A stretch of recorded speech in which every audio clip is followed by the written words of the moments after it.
I was sitting in the cafeteria last week, just trying to finish a chapter of my book before class. At the table next to me, there was this group. You know the type. Loud, laughing, scrolling through TikTok and dissecting every piece of gossip they could. Suddenly, I heard one of them, a girl I actually used to be friends with, lower her voice and nod in my direction. "Total bookworm," she whispered. Her friend snickered. I watched them for a second. 10 minutes later, they were still at it. One looked like she was about to cry over a text message, and the other was complaining about how much she hated chemistry. And I just had this thought. They get to call me boring or uncool behind my back while they spend their entire lunch doom-scrolling and stressing about drama. It's this strange dynamic. They're the popular ones, and I'm the nerd. But when I walk into chemistry, I know exactly how to form the solutions. I finish my assignments. I'm not worried about the test. So it really makes you ask, who's the one that's actually losing? That moment, that perfect collision of intense social judgment and quiet academic competence, that's really the mission for this whole deep dive. The listener is asking a really fundamental question, isn't she? Is the person prioritizing those, remote rewards, mastery, grades, future success over instant social acceptance truly the one losing? Exactly. We're going to try and unpack the psychological strategies, the cultural dynamics behind that label, nerd, and understand why focusing on long-term goals seems to create so much social friction. It's the perfect starting point, really, because that label nerd, well, people throw it around pretty casually, but it points to a really powerful and complex stereotype.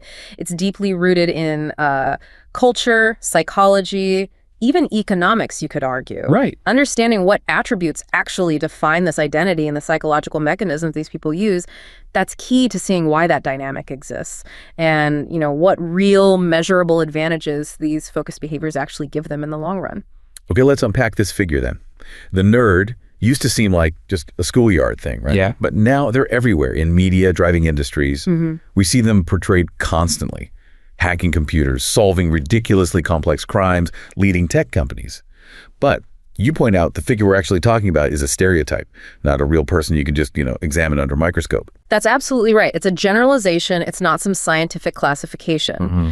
When researchers like Dr. David Anderegg, for instance, tried to define the typical stereotype, they highlighted traits like a consuming interest in science and technology, being seen as maybe unattractive or, well, ugly was the term used, unself-conscious, and having this intense interest in fantasy or role-playing games. And crucially, this figure was defined by being the polar opposite, the archetype against the jock. The jock being, sporty, active, socially popular. Exactly, the one who fits in easily. And the media just layers on top of that, doesn't it?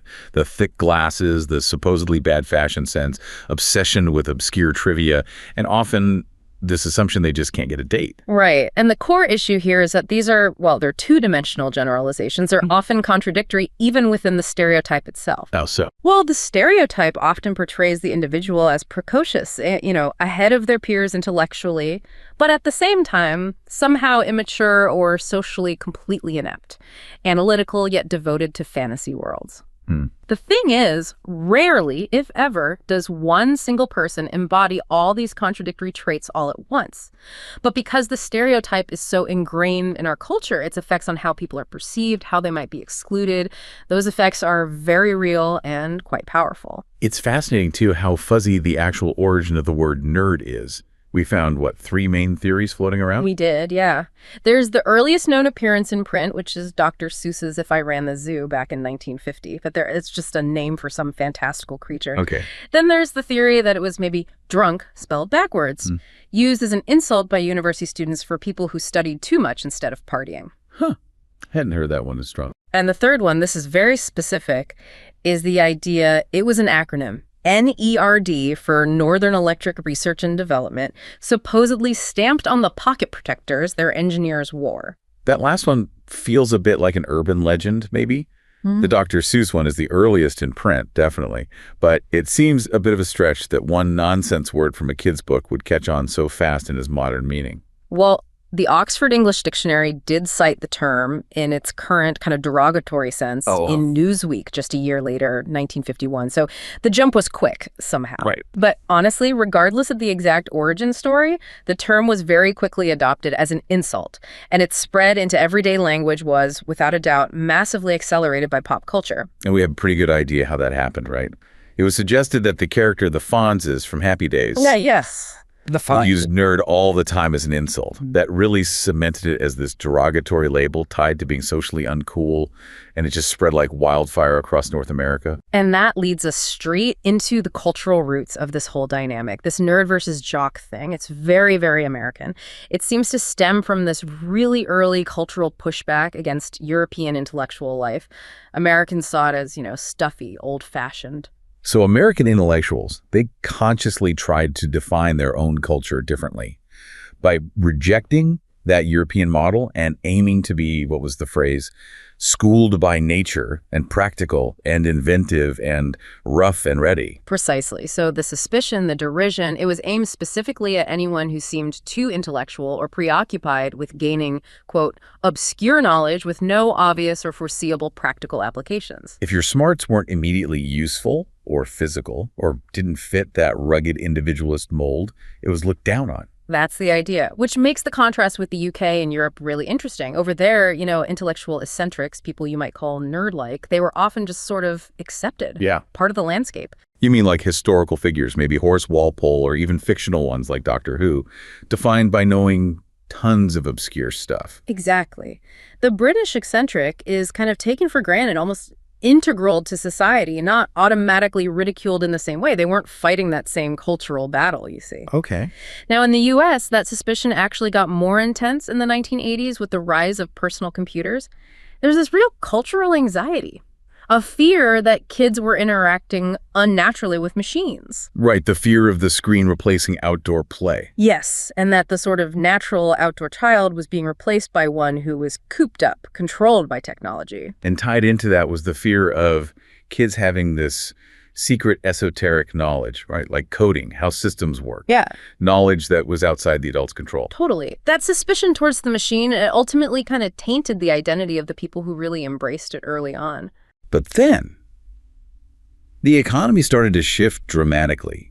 The old implication of the nerd label was, partly, a failure to achieve what sociologists call hegemonic masculinity, because they lacked physical strength or social dominance. But the rise of electronic media, the information economy, that completely changed the game, didn't it? It really did. Suddenly, the sheer amount of wealth and power you could accumulate through technology started to, rehabilitate the status of the nerd. Lori Kendall observed this. She said the nerd identity got partially incorporated into hegemonic masculinity. Why? Because they could now fit traditional ideas of power and success through financial clout. So the acceptance was conditional, based on their usefulness, their economic output, not a sudden love for their obscure knowledge itself. Pretty much, it was about the results. Okay, so before we move into the actual measurable psychological advantages, we should probably quickly clear up the whole nerd versus geek thing. People use them interchangeably all the time, but historically they meant quite different things. Yeah, historically, geeks actually carried even more negative baggage. It was originally an insult for circus performers, the ones who did really grotesque, bizarre acts like famously biting the heads off live chickens.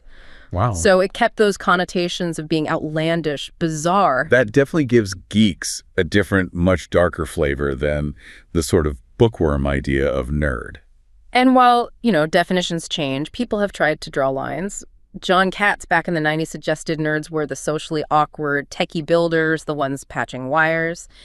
Geeks, he thought, were more outward-looking, maybe more political, concerned with the uses of the technology. Okay. Others, like Simon Pegg, the actor, argue a geek is simply an enthusiast, like a comic book fan, while the nerd is the, quote, specie idiot, the socially inept one. It kind of seems like a lot of people who actively embrace these identities now prefer geek. Maybe because it emphasizes the passion, the enthusiasm, and downplays the social awkwardness part that nerd often implies. That could be part of it. But increasingly, you see people happy to call themselves both. It suggests the label, which started as an external insult, has really been taken over, appropriated as a kind of badge of honor. Which lets us move from these subjective stereotypes to actually trying to measure the traits involved. There have been psychological studies recently, right? Using something called the Nerdy Personality Attribute Scale, the NPAS. That's right. They used factor analysis on a group of people who self-identified as nerds or geeks to see what underlying traits consistently emerged. And what did they find? What were the main measurable factors? The study consistently found 3 key factors. First, an interest in learning and science. Second, social awkwardness. And third, an interest in books. Okay, now this is where the science really bumps up against the old stereotype, and where the success of that student in the cafeteria starts to make statistical sense. Which of those three factors correlated most strongly with people actually calling themselves a nerd or geek? Critically, the stereotype turns out to be statistically pretty inaccurate. The factor social awkwardness actually correlated the weakest with self-identification. It registered a very weak positive relationship, R equals 0.17. 0.17. Very weak. But the strongest association, by a clear margin, was the factor interest in learning and science. That had a correlation of R equals 0.3222. Interest in books was in the middle, around 0.19. Let's pause on those numbers. For people not familiar, in psychology, a correlation of R.17 is, well, it's barely a blip. It suggests social awkwardness is almost incidental to how these people see themselves. But R.32, that's considered a pretty solid, reliable correlation. Exactly. So what this tells us is that the defining psychological feature of this identity isn't the social ineptitude that the stereotype bangs on about. It's the intrinsic, measurable drive towards learning and scientific thinking. The core of the self-identified nerd is intellectual engagement. So that student who knows exactly how to form the chemistry solutions, she's running on the very engine that actually defines this identity, according to the data. Precisely. Okay, that drive for intellectual engagement brings us nicely to the core psychological strategy that seems to underpin their success, something called academic delay of gratification. This seems central to understanding how students turn that drive for learning into actual results. Right. Academic delay of gratification, or ADO for short, is basically the ability to postpone those immediately available tempting opportunities. The doom scrolling, the gossip the listener described, the urge to just go hang out with friends in favor of pursuing important academic goals that are further away in time but ultimately more valuable. Like choosing to study tonight for an exam next week, or even working on a thesis now for a degree years down the line. Exactly. And this is more specific than just general self-control, like the famous marshmallow test, isn't it? It is related, yeah, but ADOG is specifically about the academic environment. It's seen as a critical part of our self-regulatory system. That's the internal mechanism we use to guide our own behavior towards complex goals without someone constantly telling us what to do. And studies confirm ADO is distinct from just general impulsivity measures. The academic context really matters here. So let's look at the measurable advantages. What happens when students score high on ADOG? You mentioned strong links to self-regulated learning strategies. Oh, the correlations are exceptionally strong. The highest link they found was with resource management. That's the ability to regulate your time in your study environment. That clocked in with a correlation coefficient of R equals 0.62. Wow, 0.62. Again, for listeners, a correlation that high in behavioral science is huge. It suggests that if you can measure a student's ability to put off immediate fun for studying, you have a really reliable predictor of how well they manage their academic life overall. It's incredibly powerful, and it doesn't just mean, making a schedule. High ADO students use proactive defense mechanisms against distraction. They anticipate things that might pull them off track. They're masters of environmental control, actively seeking out quiet places to study. Like the library. Exactly. Or on a more technical level, maybe using time blocking techniques, turning off phone notifications, using software to block distracting websites. They might literally put their phone in another room to avoid that temptation of doom scrolling and drama that the listener mentioned. They're actively choosing future success, future productivity, over present comfort and social ease. That's a great way to put it. And they're also masters of effort regulation. ADOG scores correlate very highly with persistence, even when the material is difficult or, frankly, boring. That correlation was R equals 0.58. 0.58. Still very strong. It indicates they push through stuff that isn't immediately fun or stimulating because they keep their eye on that distant academic prize. So, back to the anecdote. The student working diligently on chemistry while her friend complains about hating it. That's a clear demonstration of superior effort regulation, fueled by ADOG, which we know predicts success. And it goes further. High ADOG scores also correlate with using more sophisticated cognitive strategies, things like rehearsal, elaboration, organization, critical thinking.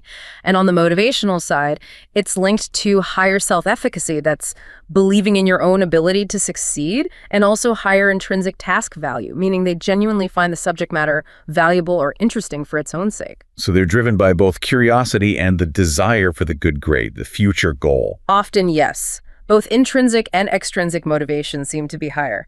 That student in the library putting off fun with friends to finish an assignment, they're operating on a highly successful self-regulated psychological strategy. It works. Oh, and another interesting finding, ADOG is also significantly related to help-seeking behavior, specifically seeking help from instructors.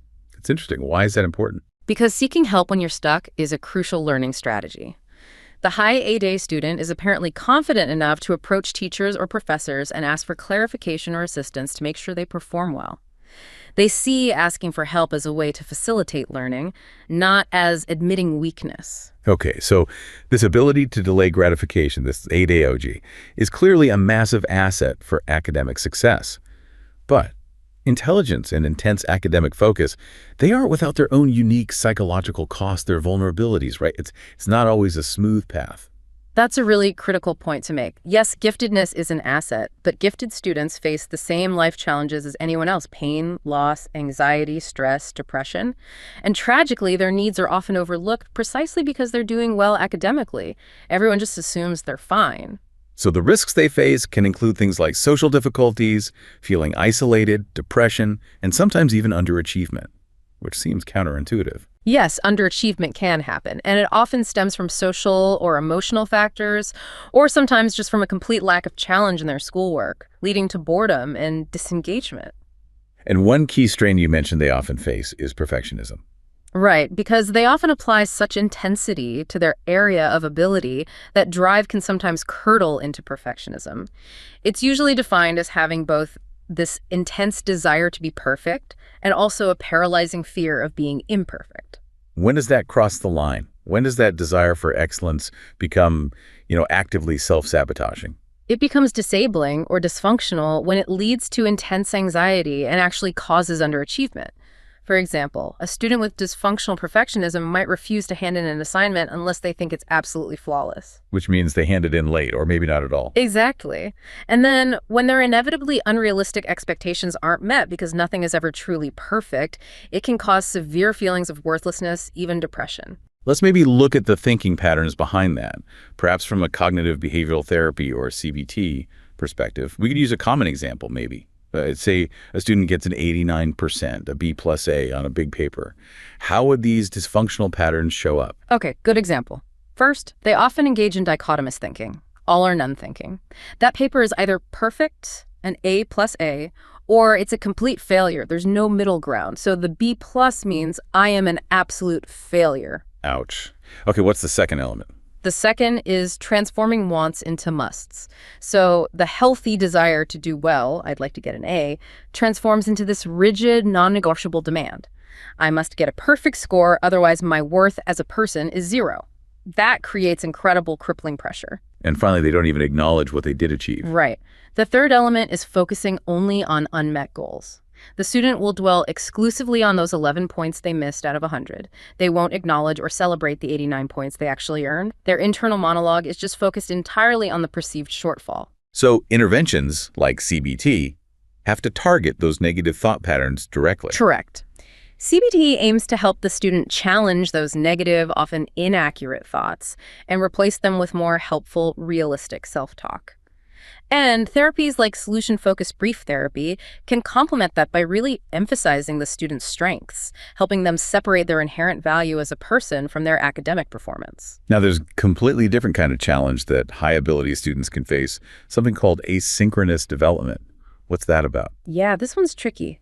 Asynchronous development means the gifted individual is developmentally way ahead in some areas, maybe cognitively or verbally, but might be totally typical or even sometimes a bit behind in other areas like social or emotional development. And that mismatch causes problems. Oh, it can be a profound source of social isolation and emotional strain. Think about it. You might have a gifted 7-year-old with the verbal skills and cognitive ability to read and understand, say, complex philosophy or really harrowing historical accounts. The stuff way beyond their age group. Exactly. But they completely lack the emotional maturity to actually cope with the heavy themes they're absorbing: complex morality, death, suffering. So they might grasp the concept of something huge, like extinction or war, at an advanced intellectual level, but they don't have the emotional resilience yet to process it without becoming overwhelmed. Precisely. They might become genuinely devastated by the idea of the permanence of global catastrophe or war or even something like dinosaur extinction in a way that their same-age peers, who are maybe studying it more superficially, just aren't grappling with. Their interests, their fears, their emotions, they often align more with older kids or even adults, which puts a massive strain on relationships with their actual classmates. And the isolation that results from that difference can lead them into this internal conflict, right? Yes. Sadly, they may actively try to deny, hide, or minimize their gifts. They try desperately to be more like their peers, just to avoid being teased, bullied, or feeling that profound sense of being too different to really belong. The bookworm in the cafeteria isn't necessarily choosing to be isolated. Sometimes they're retreating from a social world that has effectively punished them for being different. Okay, so that leads us to the final really big piece of this puzzle. Why does society as a whole seem to resist extreme brilliance? Why does the general population often struggle to fully include or accept those who are very, very intellectually different? Well, it seems to be influenced by some pretty deep-seated stuff related to social evolution and the fundamental human need for social cohesion, the factors that make groups stick together. And a big part of that is conformity, shared norms. There's this unspoken rule of similarity. Meaning for full accepted membership in a group, you generally need to be reasonably similar to everyone else, or at least not too dissimilar. And extreme intellectual difference fundamentally violates that rule. It can actually be seen as detrimental to group cohesion. That's what the research suggests. Studies looking at IQ and leadership dynamics found that group members, quote, simply do not like leaders whose intellect far exceeds their own. There seems to be an optimal intelligence level for a leader who needs broad popular support. And that optimal level is around IQ 119. Approximately, yes. The study suggested that if a leader's abstract thinking level is significantly higher than about IQ 119, their popular success tends to be limited. Why? Because the brilliant mind often works by making these big conceptual leaps, assuming shared background knowledge, using logical shortcuts. And if the leader's thought process is too abstract, most people just can't follow it. They can't relate to the decision-making. Exactly. It doesn't mean the leader is wrong, necessarily, but their way of thinking and communicating can feel alienating. It can trigger suspicion, distrust among their followers. It creates this cognitive dissonance, maybe. If you can't understand why a leader made a decision, you might assume they're acting selfishly or that they look down on you. Precisely. And this doesn't just apply to politics. You see it in the corporate world, too. Highly intelligent employees can sometimes struggle in organizations because very few colleagues truly understand their behavior, their motivations, maybe even their communication style. And that lack of understanding can breed suspicion, which fractures team cohesion. So, society seems to be motivated to differentiate high ability based on its function, its perceived value to the group. It's less about how smart you are and more about how you use that intelligence. This leads to these three social functions of high ability you mentioned. Right. The research categorizes them into three domains: maintenance, entertainment, and change. Okay, let's start with the most accepted one, maintenance. Maintenance skills are about ensuring stability, permanence. They control change, but usually incrementally, and they strengthen what already exists. Think about accepted forms of problem solving in fields like medicine, engineering, established technologies, practical skills. Things that keep society running smoothly. Exactly. Yeah. And the social response to this kind of ability is almost always immediate acceptance and encouragement because it directly supports the group's stability and well-being. Okay. Next, entertainment. Entertainment serves a compensatory function. It offers a necessary break, a reprieve from harsh reality, think music, theater, sports, visual arts. We value this kind of intelligence because it provides positive experiences, builds emotional connection within the group. So again, the social response is generally strong, acceptance and encouragement. And finally, the category that causes the friction, change. Change. This category includes knowledge, insights, or abilities that have the potential to weaken or even dismantle existing societal structures, leadership hierarchies, or the group's core identity. This could be revolutionary scientific ideas, radical philosophical reforms, disruptive technologies, anything that fundamentally destabilizes the current way of doing things. This function is critical for progress, for evolution, but it's also the most threatening to the status quo, to social equilibrium. You got it. And so the social response to this type of intellect is almost inevitably resistance and challenge. That's the paradox, isn't it? Society easily embraces the genius who cures a disease, maintenance, or the one who creates beautiful music, entertainment.